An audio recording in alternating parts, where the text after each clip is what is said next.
قرآن نے تو حکم دیا تھا 14 صدیوں پہلے، فاقم وجہک للدین حنیفا۔ کیا خبر وہ گھڑی آ چکی ہو، کیا خبر حضور اپنا چہرہ دین حنیف کی طرف کر چکے ہوں، اور تم وہی منہ کھڑے اسی دین کی طرف انتظار میں ہو جس کے لیے کہا ہے لا یبقى من الاسلام الا اسمہ، لا یبقى من القرآن الا رسمہ۔ جب کچھ باقی نہیں بچے گا اسلام میں سوائے اس کے نام کے، تو پھر رخ موڑا ہوگا حضور نے۔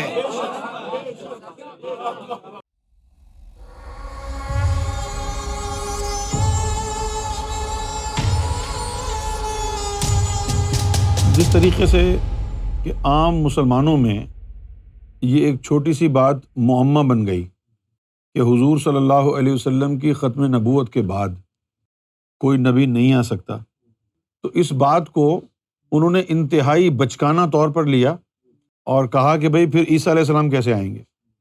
اس سے مراد یہ ہے کہ حضور صلی اللہ علیہ وسلم پر نبوت ختم ہو گئی ہے، اب کوئی نیا نبی نہیں آئے گا۔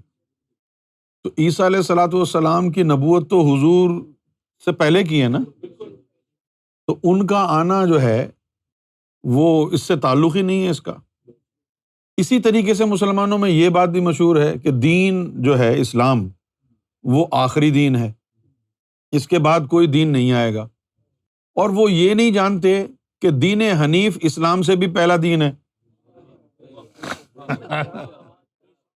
بھئی اسلام سے پہلا دین ہے، تبھی تو اللہ تعالیٰ نے قرآن شریف میں فرمایا نا کہ ابراہیم علیہ السلام دین حنیف کے ماننے والے ہیں۔ تو وہ دین جس کے تمام انبیاء کرام پیروکار رہے ہیں، جو اللہ کا دین ہے، امام مہدی علیہ الصلوۃ والسلام خواص الخاص سے نکال کر عامۃ الناس کے لیے اس دین کو عام کر دیں گے۔ دین اسلام کے بعد کوئی نیا دین نہیں بن سکتا۔ کیوں نہیں بن سکتا؟ کہ نہ نبوت ہے نہ رسالت ہے۔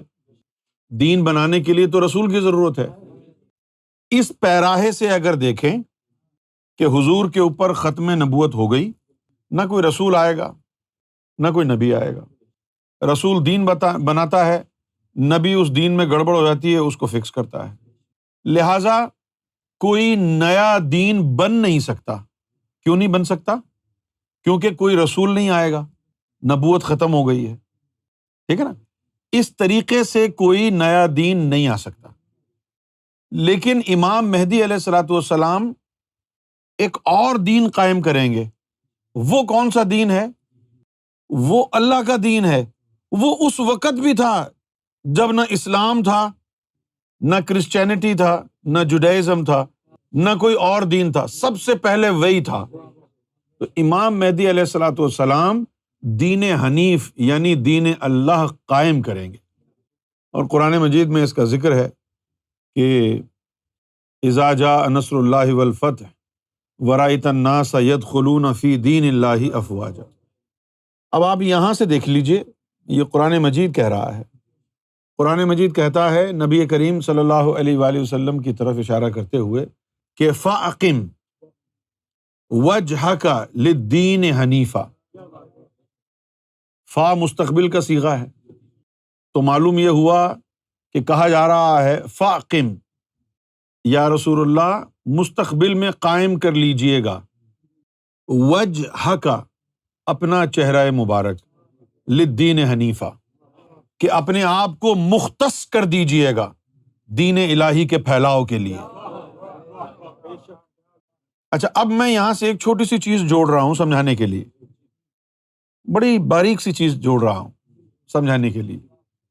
ہمارا مسلمانوں کا قبلہ اول کیا تھا؟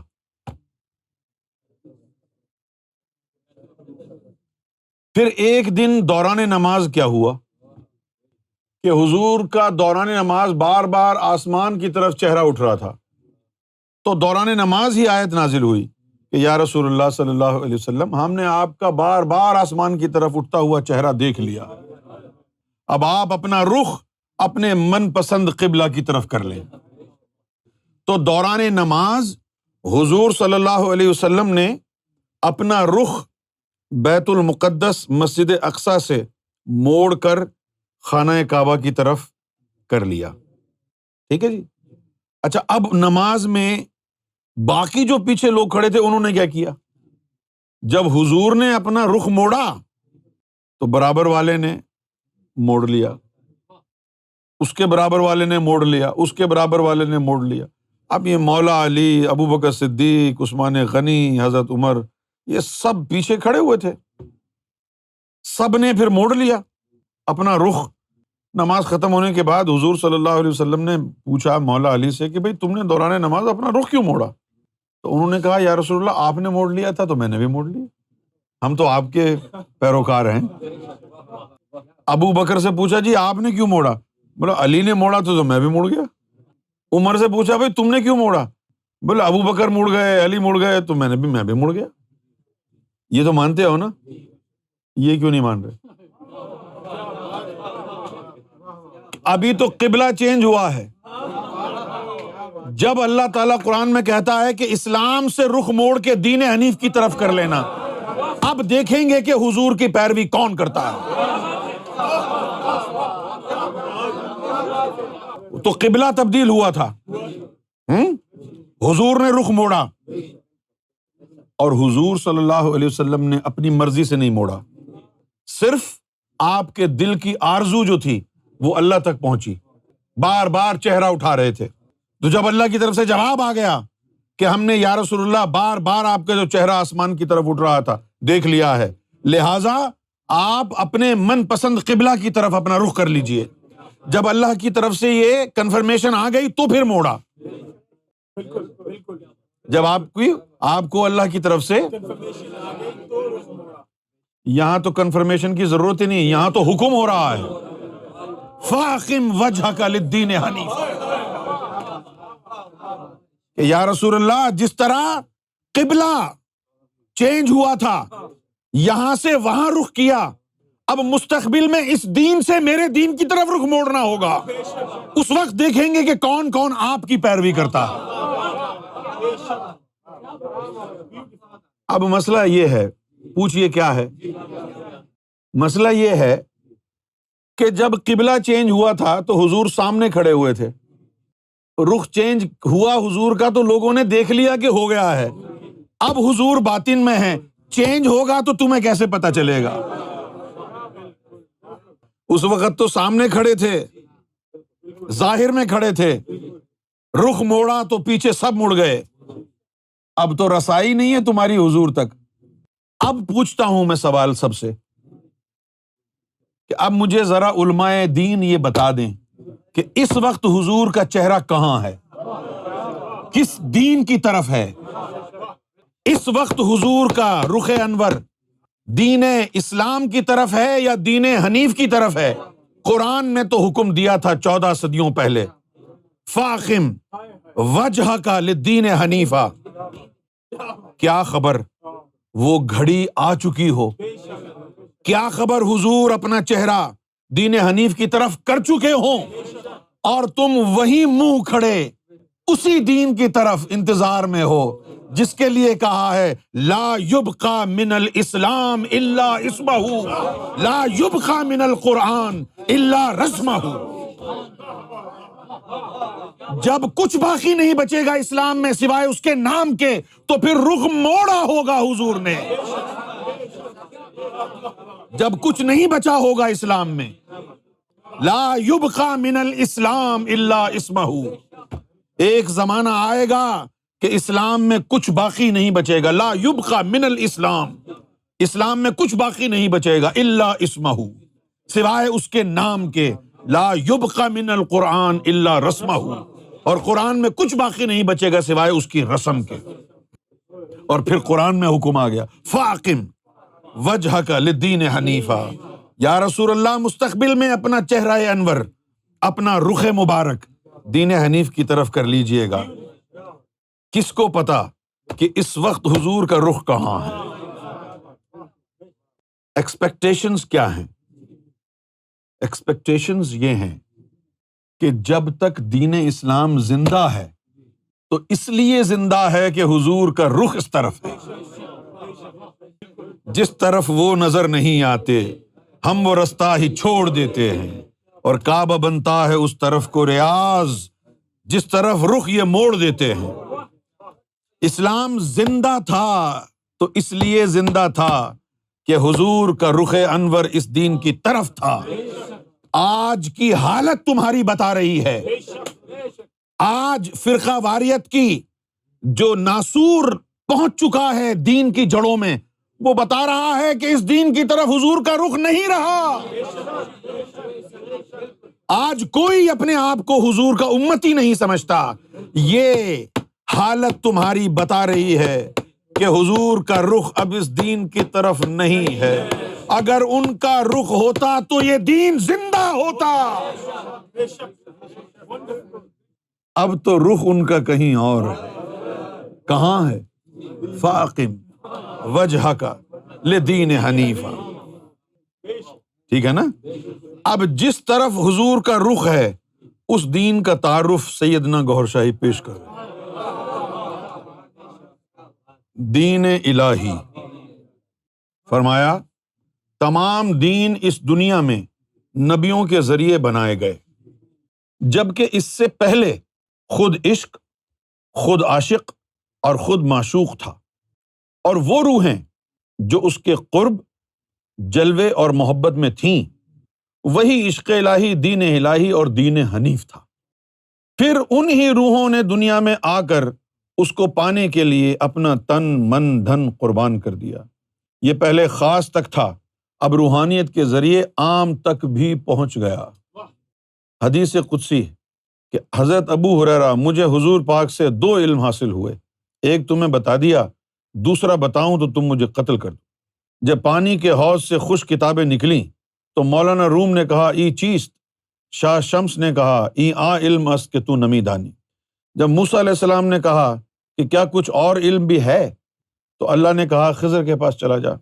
ہر نمازی کی دعا، اے اللہ مجھے ان لوگوں کا راستہ دکھا جن پر تیرا انعام ہوا۔ علامہ اقبال نے کہا اس کو کیا جانے بیچارے 2 رکعت کے امام۔ وہ روحیں جو ازل سے ہی بامرتبہ ہیں، اللہ جن سے محبت کرتا ہے اور جو اللہ سے محبت کرتی ہیں، دنیا میں آ کر بھی رب کی نام لیوا ہوئیں۔ مثلاً عیسیٰ زچگی میں ہی بول اٹھے تھے کہ میں نبی ہوں، جبکہ حضرت مریم کو پیدائش سے پہلے ہی جبریل بشارت دے چکا تھا۔ موسیٰ کے متعلق فرعون کو پیشن گوئی تھی کہ فلاں قبیلے سے ایک بچہ پیدا ہوگا جو تمہاری تباہی کا سبب بنے گا اور اللہ کا خاص بندہ ہوگا۔ حضور پاک صلی اللہ علیہ وسلم نے بھی کہا تھا میں دنیا میں آنے سے پہلے بھی نبی تھا۔ بہت سی محب اور ازلی ارواح مختلف مذاہب اور مختلف اجسام میں موجود ہیں۔ آخری زمانے میں اللہ تعالیٰ کسی ایک روح کو دنیا میں بھیجے گا جو ان روحوں کو تلاش کر کے اکٹھا کرے گا اور انہیں یاد دلائے گا کہ کبھی تم نے بھی اللہ سے محبت کری تھی۔ ایسی تمام روحیں خواہ کسی بھی مذہب یا بے مذہب اجسام میں تھیں، اس کی آواز پر لبیک کہیں گی اور اس کے ارد گرد اکٹھی ہو جائیں گی۔ وہ رب کا ایک خاص نام ان روحوں کو عطا کرے گا جو قلب سے ہوتا ہوا روح تک جا پہنچے گا، اور پھر روح اس نام کی ذاکر بن جائے گی۔ وہ نام روح کو ایک نیا ولولہ، نئی طاقت، نئی محبت بخشے گا۔ اس کے نور سے روح کا تعلق دوبارہ اللہ سے جڑ جائے گا۔ ذکر قلب ذکر روح کا وسیلہ ہے، جیسے کہ بندگی یعنی نماز روزہ ذکر قلب کا وسیلہ ہے۔ اگر کسی کی روح اللہ کے ذکر میں لگ گئی تو وہ ان لوگوں سے ہے جنہیں ترازو یوم محشر کا بھی خوف نہیں۔ روح کے آگے کے ذکر اور عبادت اس کے بلند مراتب کے شواہد۔ جن لوگوں کی منزل قلب سے روح کی طرف رواں دواں ہے، وہی دین الہی میں پہنچ چکے یا پہنچنے والے ہیں۔ ان کو کتابوں سے نہیں، نور سے ہدایت، اور نور سے ہی باز گناہ ہو جاتے ہیں۔ اور جو سن کر یا محنت سے بھی اس مقام سے محروم ہیں، وہ اس سلسلے میں شامل نہیں ہیں۔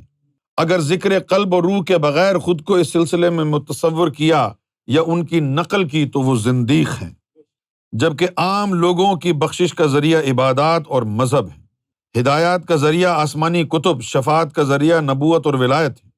بہت سے مسلم ولیوں کی شفاعت کو نہیں مانتے، لیکن حضور صلی اللہ علیہ وآلہ وسلم نے اس صحابہ کو تاکید کری تھی کہ اویس قرنی سے امت کے لیے بخشش کی دعا کرانا۔ روحوں کا دین، عشق الہی، دین الہی والے کی پہچان، جس میں سب دریا ضم ہو جائیں وہ سمندر کہلاتا، اور جس میں سب دین ضم ہو کر ایک ہو جائیں، وہی عشق الہی، دین الہی ہے۔ سلطان باہو نے کہا جتھے چار مذہب آ رلدے ہو۔ ابتدائی پہچان، جب قلب اور روح کا ذکر جاری ہو جائے، چاہے عبادت سے ہو یا کسی کامل کی نظر سے، دونوں حالتوں میں وہ ازلی ہے۔ گناہوں سے نفرت ہونا شروع ہو جائے، اگر گناہ سرزد ہو بھی جائے تو اس پر ملامت ہو اور اس سے بچنے کی ترکیبیں سوچے۔ قرآن پاک نے کہا مجھے وہ لوگ بھی پسند ہیں جو گناہوں سے بچنے کی تدبیریں سوچتے ہیں۔ دنیا کی محبت دل سے نکلنا، اللہ کی محبت کا غلبہ شروع ہو جائے، حرص و حسد، بخل اور تکبر سے چھٹکارا محسوس ہو، زبان کسی کی غیبت سے باز آ جائے، یہ ابتدائی پہچان۔ زبان کسی کی غیبت سے باز آ جائے، عاجزی محسوس ہو، کنجوسی کی جگہ سخاوت اور جھوٹ جاتا رہے، حرام خواہشات نفسانی حلال میں تبدیل ہو جائیں، حرام مال، حرام کھانے اور حرام کاموں سے نفرت پیدا ہو جائے۔ انتہائی پہچان، چرس، افیون، ہیروئن، تمباکو اور شراب وغیرہ سے مکمل چھٹکارا ہو جائے، مقدس ہستیوں سے خواب، مراقبے یا مکاشفہ کے ذریعے ملاقاتی ہو جائے، نفس امارہ سے مطمئنہ بن جائے، لطیفہ انا، رب کے روبرو اللہ اور بندے کے درمیان سب حجابات اٹھ جائیں، باز گناہ، عشق خدا، وصل خدا، بندے سے بندہ نواز اور غریب سے غریب نواز بن جائے۔ کیونکہ اس سلسلے میں مختلف مذاہب سے آ کر خاص روحیں شامل ہوں گی جنہوں نے روز ازل میں رب کی گواہی میں کلمہ پڑھ لیا تھا، اس لیے کسی بھی مذہب کی قید نہیں ہوگی، کسی بھی مذہب سے ہوں آپ، ہر شخص اپنے مذہب کی عبادت کر سکے، لیکن ذکر قلبی سب کا ایک ہوگا، یعنی مختلف مذاہب کے باوجود دلوں سے سب ایک ہو جائیں گے۔ پھر جب دلوں میں اللہ آیا تو سب اللہ والے ہو جائیں گے۔ اس کے بعد رب کی مرضی ہے انہیں اپنے تئیں رکھے یا کسی بھی مذہب میں ہدایت کے لیے بھیج دے، یعنی کوئی مفید ہوگا، کوئی منفرد ہوگا، کوئی سپاہی ہوگا، کوئی سالار ہوگا۔ ان کی امداد اور ساتھ دینے والے گناہگار بھی کسی نہ کسی مرتبے میں پہنچ جائیں گے۔ جو لوگ اس ٹولے میں شامل نہ ہو سکے ان میں سے اکثر شیطان دجال کے ساتھ مل جائیں گے، خواہ وہ مسلم ہوں یا غیر مسلم ہوں۔ آخر میں ان دو ٹولوں کی زبردست جنگ ہوگی، عیسیٰ مہدی کال کے اوتار والے انہیں مل کر شکست دیں گے، بہت سے دجالی قتل کر دیے جائیں گے، جو بچیں گے وہ خوف اور مجبوری کی وجہ سے خاموش رہیں گے۔ مہدی اور عیسیٰ کا لوگوں کے قلوب پر تسلط قائم ہو جائے گا، پوری دنیا میں امن قائم ہو جائے گا، جدا جدا مذہب ختم ہو کر ایک ہی مذہب میں تبدیل ہو جائیں گے، وہ مذہب رب کا پسندیدہ، تمام نبیوں کے مذاہب اور کتابوں کا نچوڑ، تمام انسانیت کے لیے قابل قبول، تمام عبادات سے افضل، حتیٰ کہ اللہ کی محبت سے بھی افضل عشق الہی ہوگا۔ جتھے عشق پہنچاوے ایمان نو خبر نہ کائی۔ علامہ اقبال نے اسی وقت کے لیے نقشہ کھینچا کہ دنیا کو ہے اس مہدی برحق کی ضرورت، ہو جس کی نظر زلزلہ عالم افکار، کھلے جاتے ہیں اسرار نہانی، گیا دور حدیث لن ترانی، ہوئی جس کی خودی پہلے نمودار، وہی مہدی وہی آخر زمانی۔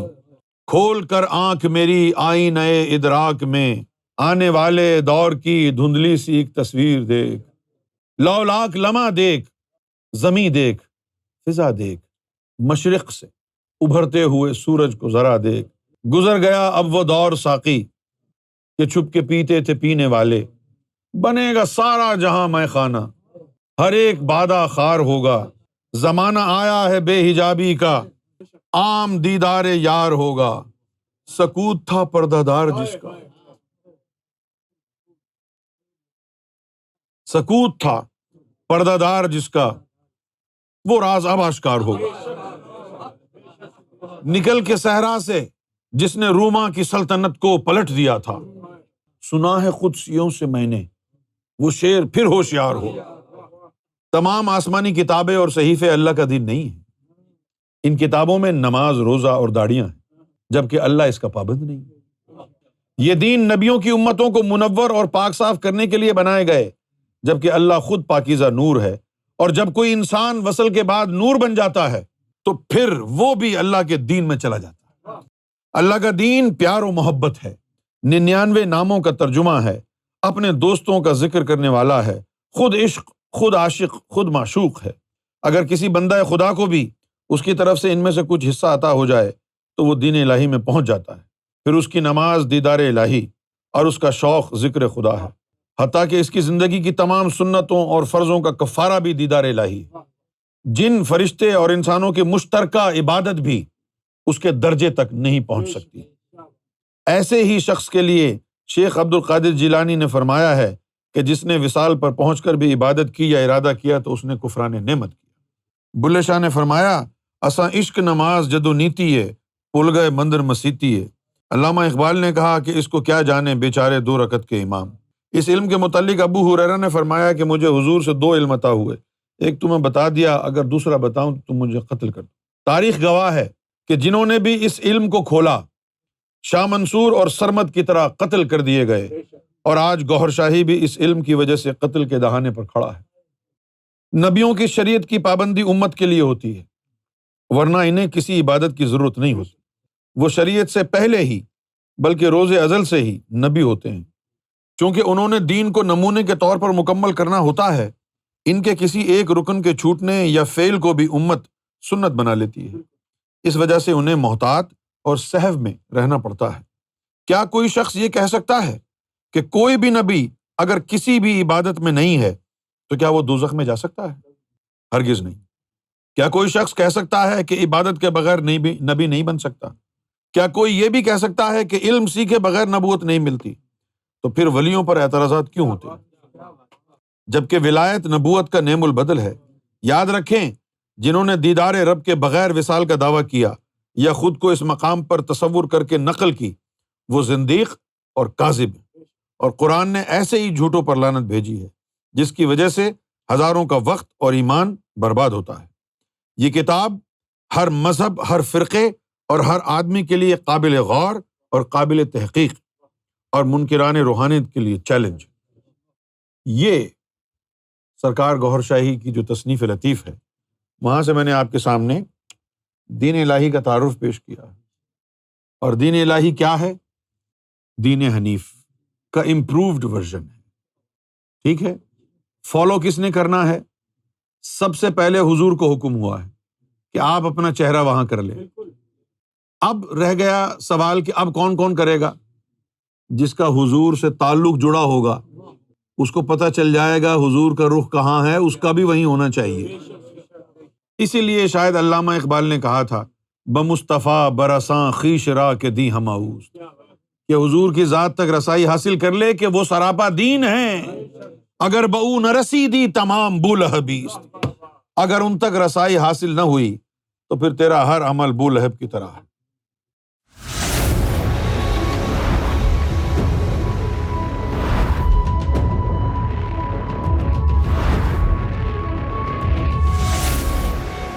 TV, the place to connect with God.